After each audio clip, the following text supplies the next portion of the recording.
সীমা বিয়ে হচ্ছে না, তাই সীমা এখন ইউটিউবে এসেছেন। যদি মধ্যবয়স্ক বা বিবাহিত কোনো পুরুষ পায়, যদি তাকে ঠিকমতো চালাইতে পারে, তাহলে বিয়ে করতে রাজি আছে। সীমার ব্যক্তিগত কোনো পছন্দ নেই, যে তাকে পছন্দ করে বিয়ে করবে তার পছন্দেই সীমা বিয়ে করবে। তবে অবশ্যই তাকে ভালো মনের মানুষ হতে হবে। ভালো মনের মানুষের সাথে সংসার করা যায়, কিন্তু ভালো মন না হলে তার সাথে টাকা পয়সা থাকলেও তার সাথে সংসার করা যায় না। তো সীমা অভাবে সংসারে বড় হয়েছে, তার দুঃখ কষ্ট জীবন। তো সীমা চাচ্ছে যেখানে বিয়ে হোক সে যেন একটু ডাল ভাত পেয়ে খুশি থাকে, তাহলে হবে।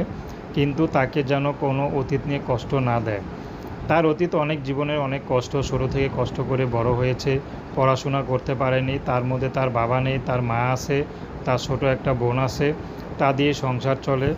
তো সীমা সেলাই কাজ করে যা ইনকাম হয় তা দিয়ে কোনো মতে চলে।